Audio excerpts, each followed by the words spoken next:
Hi Cancer, this is Jav. Welcome back sa ating channel.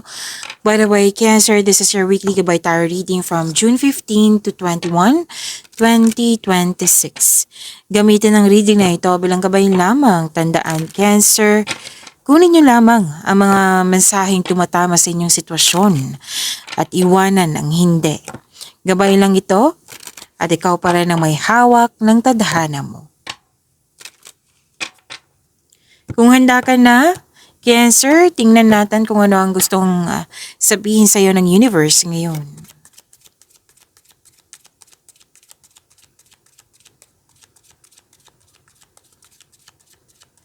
Mga parating pa para kay Cancer ngayon June 15 to 21, 2026.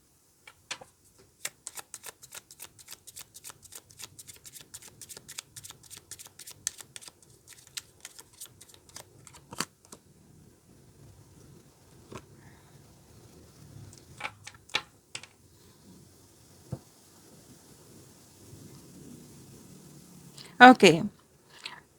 Maaaring may kausap ka tungkol sa legal na usapin. Sa tamang, kumbaga, pwedeng, kausap mo yung taong alam mo makakatulong sa iyo. Alam mong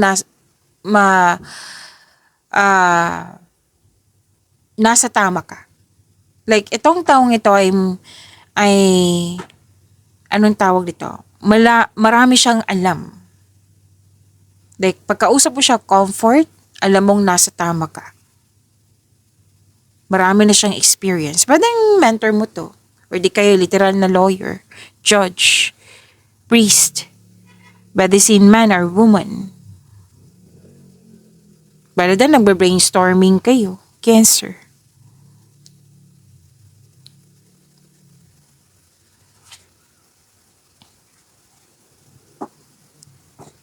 Pwedeng itong taong ito is an officer na sinasabi sa iyo yung batas, yung rules.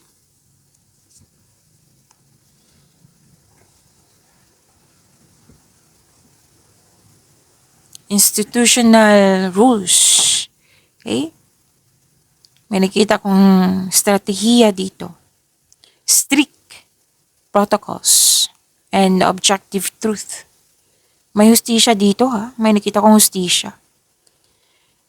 Clear strategy. Malinaw na diskarte po yan. So, may dito. Syempre ginagamit yung lohika. May nagpasya dito eh. May pagpasya. May tagumpay din sa legal na usapin. Nagbigay ng advice sa'yo tungkol sa legal na usapin. Sinasabi sa'yo yung batas. Kung may problema ka na alam mong dapat ayusin na, so seek help sa taong mas may alam. Like for example, yung lawyer, di ba? Maraming alam yan, lalo na sa batas. Kailangan ka sa dito mas gamitin yung lohika kaysa sa emotion.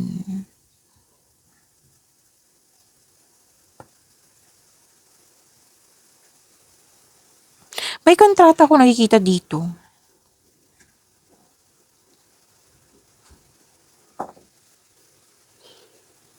May usapin sa kontrata eh.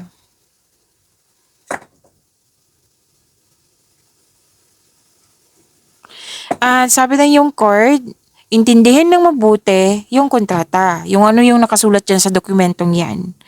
Okay? Intindihin, magtanong kung hindi na naintindihan, kung English yan, kung hindi mo alam, then isalin sa Tagalog. Gumawa ka ng paraan. Okay? Gumawa ng paraan. Sinabi ng court kasi dito, binabalaan ka kasi, like warning, na i-double check yung mga, kung ano man tong document na nakikita ko dito. Intindihin ng mabuti. Kasi, di ba, pipirmahin ng document, meaning agree ka. Sang-ayon ka sa nakasulat doon. Okay? Yan yung sabi ng court.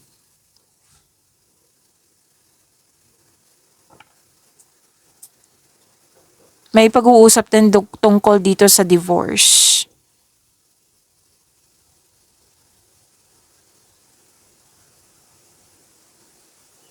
So, meaning to say, may mga kausap kang mga professional. Pwedeng ikaw to or pwedeng siya.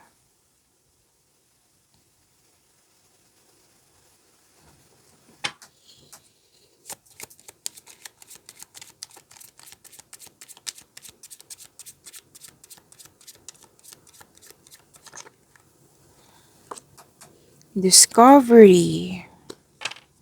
And this is also exposure. Nagtanong ka kasi, nagkaroon ng clarity. Nang dahil sa nag-gather ka ng factual information, pwede nag-observe ka, nag-research ka. May, uncovering hidden truths. May natuklasan ka, may nalaman ka.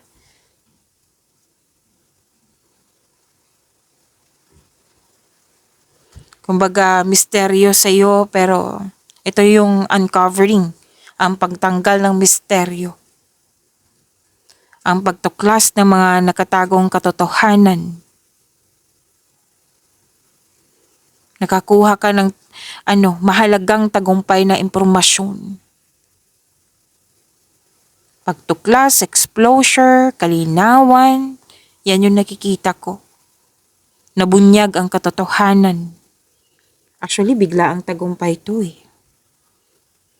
So, natuklasan mo ang isang mahalagang balita, isang lihim, or nakatagong motibo ng isang tao.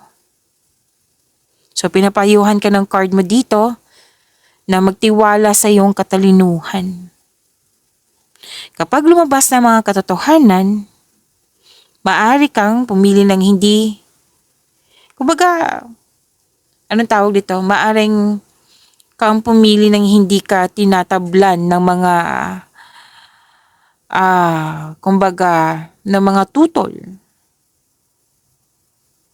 Okay? Like, magkakaroon ng authority. Kasi alam mo na may nalaman kang katotohanan, kumbaga alas mo.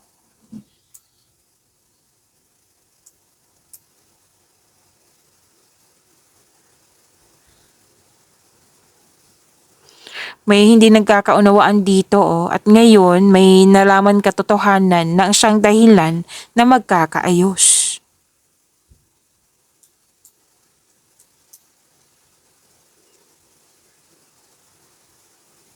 So paglalantad din ito ng isang plot.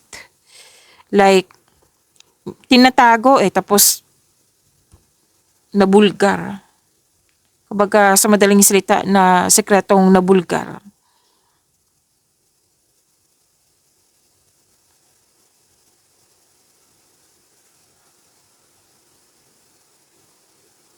Gagawa ka din ng dito. Itong mga nabulgar na ito, may chances kasi ako nakikita dito na kailangan na itong sekretong nabulgar, itong nalaman mo, ito yung dahilan na mas gagalingan mo sa paggawa ng plano.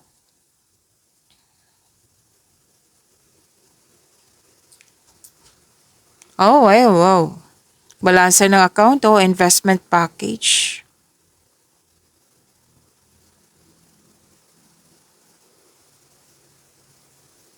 Okay.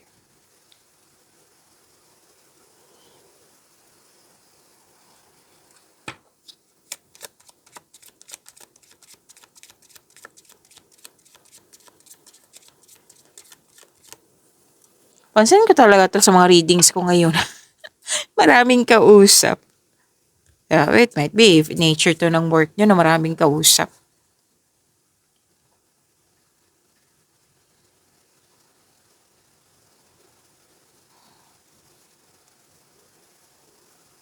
Oh, may chismis dito.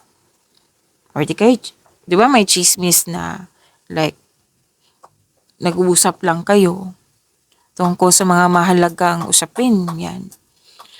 Pero,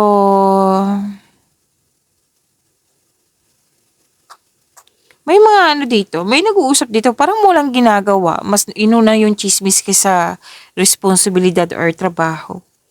Yes, may chismis eh. Or mga bagay na sinasabi sa likod mo, binabackstab.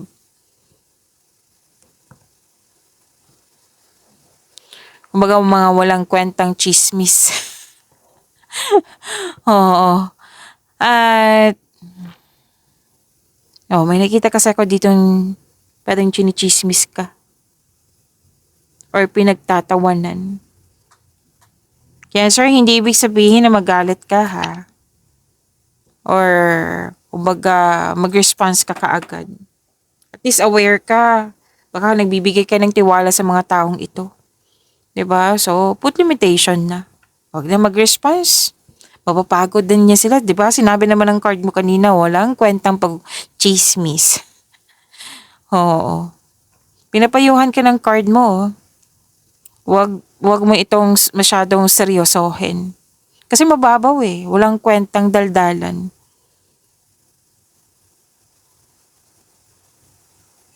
Kasi nakikita ko dito mapapahiya talaga sila sa kanilang mga chismis-chismis na iyan.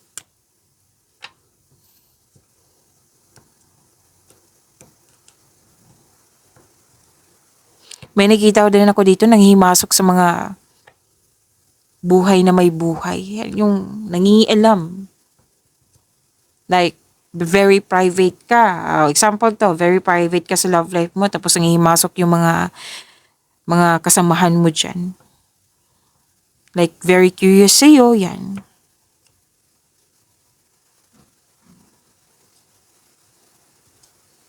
May ano dito, toxicity. Toxic, pwede din toxic office politics to ha. Nagbubulungan. Pwede din kinukutya yung mga ideas. Sinusubukan kasi nito na yung pahinain yung confidence mo. Like, tinitrigger ka eh. Sige. Kukutsain natin si Cancer para manghina. Para mawalan ng gana. Hayaan mo bang magtagumpay? Diba? Hindi. Pwede din inaabangan na magkamali ka. Yan. Para mawala yung confidence mo, wag mo hayaan. Kasi mga taong ito, sinabi ko nga kanina pa na mababaw. Baga, walang kabuluhan. Kung bigyan mo siya ng attention, like magalit ka, you're wasting your energy. Why not yung energy mo, spend times mo sa mga bagay na alam mo makapagbigay ng growth sa iyo.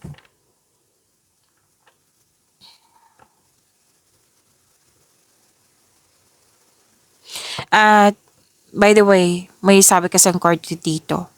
May ano kasi dito, may parang uso siya na para maka-earn ng money. Warn kasi to eh, na natatempt ka. O sige nga, ako din, yung mga ganyan. So, pag-isipan mo ng mabuti kung karapat dapat pa. May mga lihim dito tungkol sa pera oh.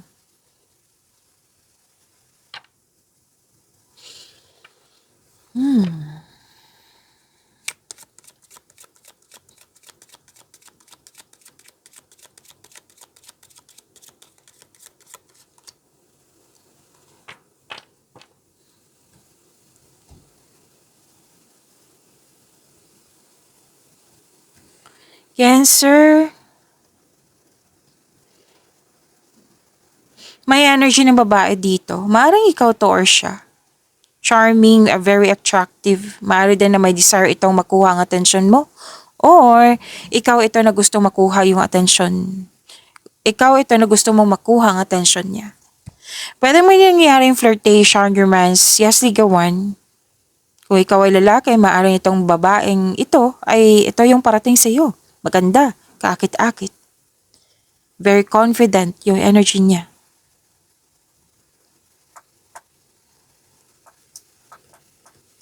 May tagumpay dito sa networking. Basta nagsasalita ka. Pwede sa grupo ng taong ito. Tapos, na-recognize ka kasi magaling ka mag-present, magaling ka magsalita, magaling yung mga ginagawa mo. Tagumpay kasi to eh. Nang dahil sa husay mo. Kumbaga attractive na bigyan ka ng basta mga ginagawa mo talagang Nakikita ng mga tao. Oo. Attention eh. Attention kasi to. And by the way, may nakita kasi ako dito, anong tawag nito, Cancer. Pwedeng nagpapaganda ka, pwedeng basta may mga binibili kang gamit dyan na para pagandahin yung kung sarili mo or yung mga place mo dyan. Basta may yung paggasta. Ang sabi ng card, hindi pa to masama. Hindi lang siya naging mabuti kung walang budget. Like, kung maggasta ka, make it sure, balanse pa rin yung pera mo. Control, monitor, and save para hindi magalaw yung ipon mo. Eh, kasi nagpapaganda, pwede din nagpapaganda ka ng bahay. O, kailangan ng budget niyan.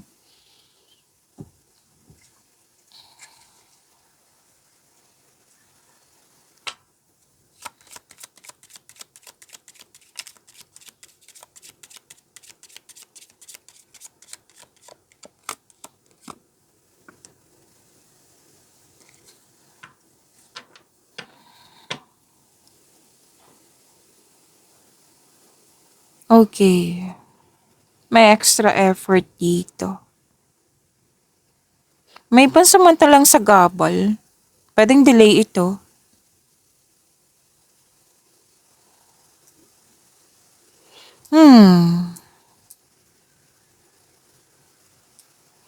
May ka sa dito, delay, or mga plano mo na na-stop muna. Oo. May pag-antala ba? Or sana'y maiwasan tong may argument kasi ako nakikita. Mm.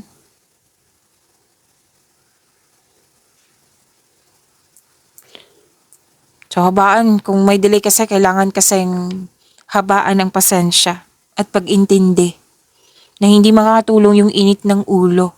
Focus po. May dahilan po iyan. Okay? Pagantala sa process, may nakita kong ganyan eh.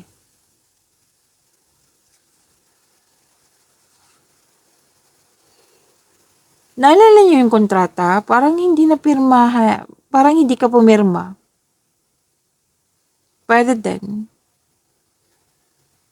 Kasi, pwede yung pinapag-isipan mo na mabuti. May some of you, iba yung kontrata na natuloy. Pero some of you, nakikita ko dito na, wait muna, pag-isipan ko muna na mabuti. Mag-cause kasi ng delay yan, pero may dahilan kasi yan. Alam nyo, Cancer, yung delay, hindi yan masama.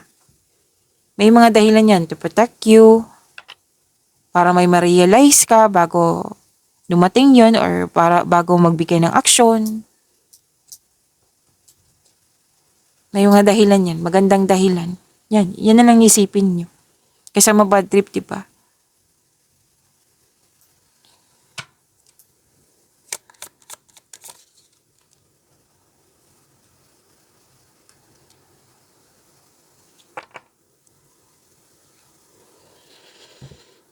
Okay, emotional security. You felt comfort kasi may mga kausap ka dito lalo na't kasama sa bahay or pamilya mo. Which is good, kapayapaan, katatagan at seguridad. Stability to eh. Sa relasyon ba, sa career and money ba, sa personal life ba. At kaligayahan din sa tahanan.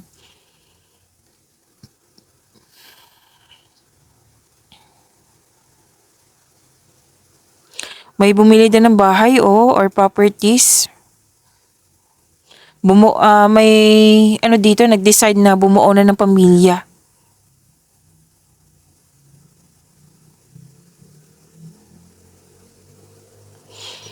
Nakikita ko rin dito na may mga tao dito na very supportive sa'yo. Comfortable. Yes, naging comfortable ka kung saan ka man ngayon. May home base, may opisina, basta may kwarto dito na very comfortable ka. May tagumpay sa negosyo sa pamilya, nakikita ko dito. So may nag-uusap sa property, hindi lang sa pagbili to. Pwede din may bumili sa iyo na bahay. Pwedeng kausap mo yung mga engineer dyan, architect. Oo, may nakita kong ganyan. Ang ganda ng ano nyo ha, money.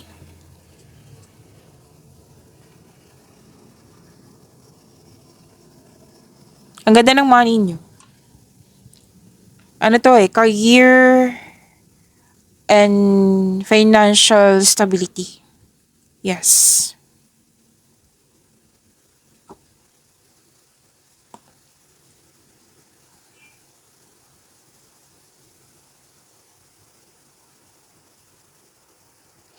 May nakita ko ditong concern sa separation, cool off space, tumiwalag, umiwas, or end of contract.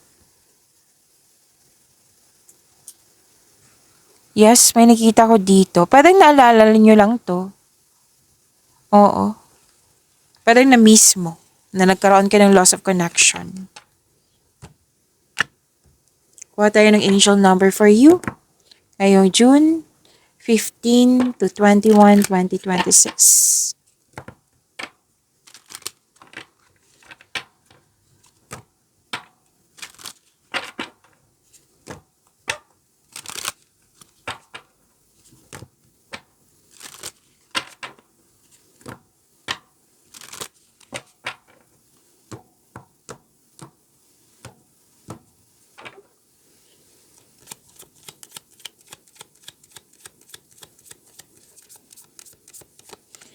Angel number 1, 1.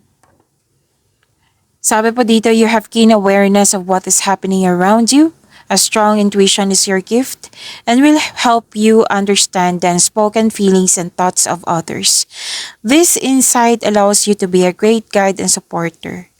To attract more blessings, let us say the power of affirmation. Let us say, I am intuitive. Again, I am intuitive. Okay, so this is good kasi nakikinig ka sa yung intuition. Tapos binibigyan mo din ng action. Kumbaga, fina-follow mo. So, sa pakikinig ng intuition, hindi lang tinutulungan mo yung sarili mo, kundi pati din ng kapwa mo. So, take these chances kasi malakas ang yung intuition.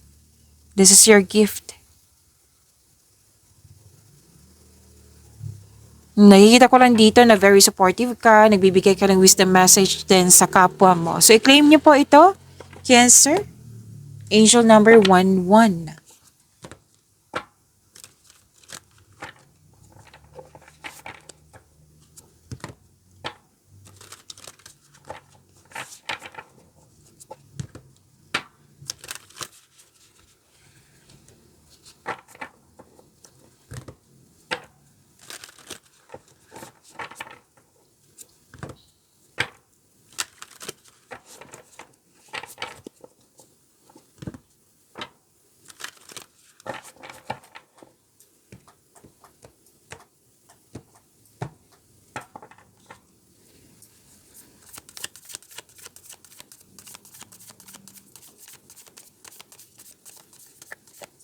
Energy pa para kay Cancer ngayon June 15 to 21, 2026. Kung may sinasabi ako kanina may sinabi akong Aquarius kanina, this reading is for Cancer kasi habang nagsasalita ko, habang nababalasa, may sinasabi sa akin Aquarius. Aquarius, baka iniisip niyo si Aquarius or kayo, iniisip kayo ni Aquarius.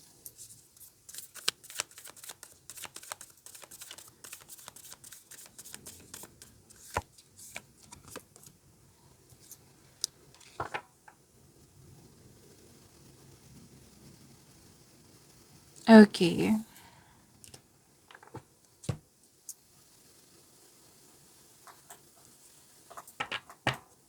Yan.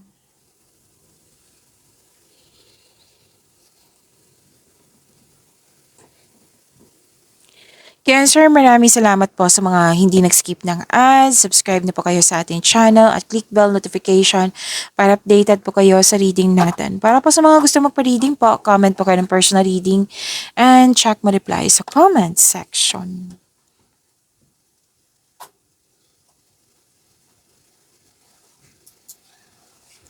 Dalawang card kasi nagsabi dito. Cancer. Na una, iwasan niyo magkaroon ng self-deception kasi hindi yan nakakabuti sa iyo. Magkaka-create kasi yan ng blockages. Tapos maging maingat ka din sa pag-share ng mga plano mo sa buhay, ideas ba yan? Kasi may mga tao dito na hindi totoo sa iyo. Kanina pa to lumabas sa iyo. Dalawang card na mismo na lumabas dito. Kanina din, di ba? Pinag-iingat kayo. Baka tuloy-tuloy kang nag-share dyan. Oo, maging maingat po. Kasi may mga sinungaling dito, nagpa-backstab, see? Lumabas kanina, di ba? May tinatago, plastic, may taong hindi ka binibigyan ng halaga, walang pakialam, may taong hindi tapat sa iyo. So, umiwas na lang po kung pwede po. Gumagawa ka ng plano dito. So, may nakita kong argument po dito. May sekretong nabulkar na lumabas pa rin dito sa inyong tarot cards. So, sabi ng yung card na magkaroon ng oras para maging tapat at bukas at makipag-usap ng malinaw sa loob ng inyong connection. Maaari din na nalaman mo yung totoong sekreto, nalaman mo yung taong hindi totoo sa iyo, yan, na patuloy ka pa rin sinusuyo.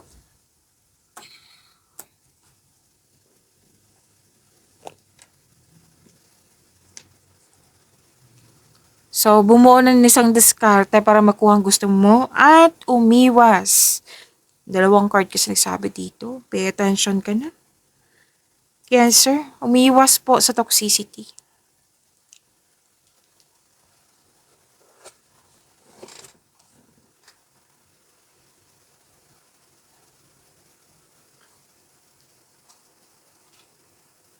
Kasi may ano dito toxic, controlling person.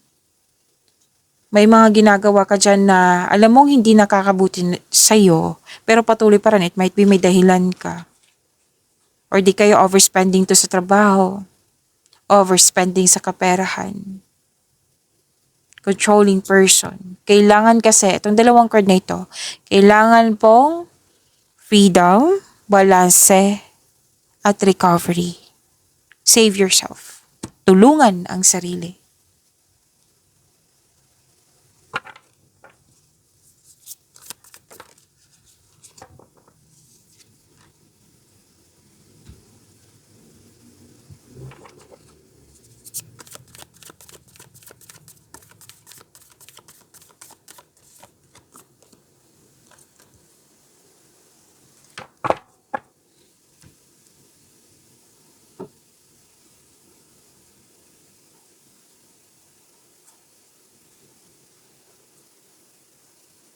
Career and money.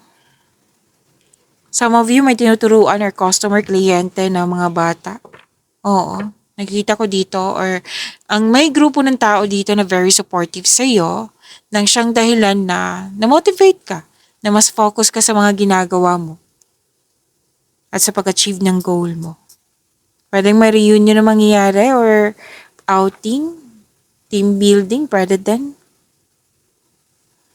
Pagkakaisa po. Dalawang card po mismo nagsabi dito, may balanse at pagkakaisa.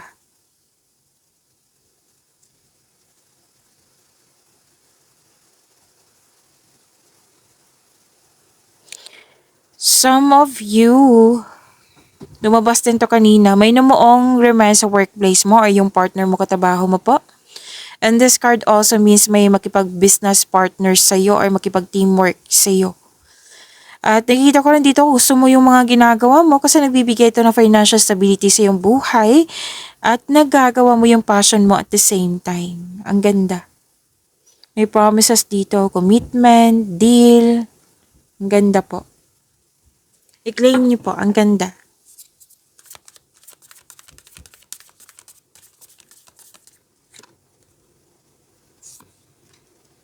Oh, nakuha mo si Wheel of Fortune.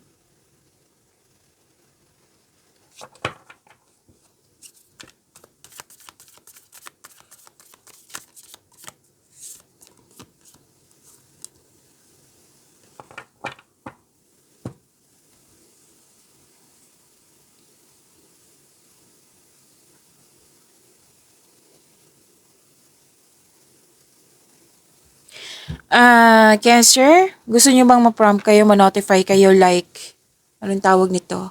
Mapanood niyo po agad yung video niyo, premiere ng video niyo. I-click niyo po yung bell notification dyan. Kung hindi niyo po alam kung paano magpaturo po, huwag niyo din kalimutan na mag-subscribe sa channel natin. Cancer, oo, may 3 video tayo tungkol sa inyong June 2026 monthly, first half, 3 months from now. Kung nakalimutan nyo, kung hindi nyo pa napanood, andito lang po sa channel natin, scroll down nyo lang po. Nag-offer na po ako ng rush reading. Kung gusto nyo po, comment down personal reading at antayin yung reply ko.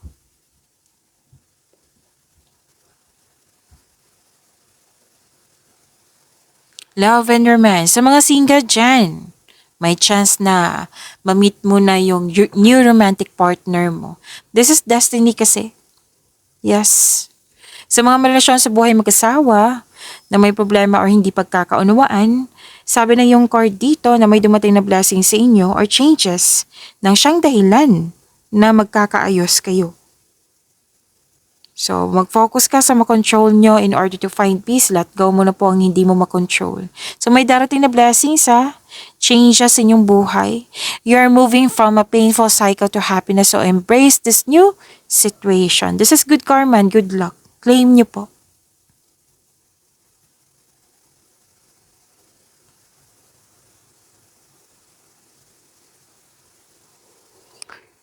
Dalawang card kasi nagsabi dito na pwedeng nasa harap mo na sa mga single dyan. Basta pagdating ng taong ito or nasa harap mo na, take things slow, kilalanin mo muna. Sa mga relasyon, may pangyayaring aminan, posibleng proposal to, engagement, kasal, ikakasal. Kung sa mag-asawa, pwedeng project to or aamin siya sa kanyang sekreto. Makaka-receive din kayo ng magandang balita.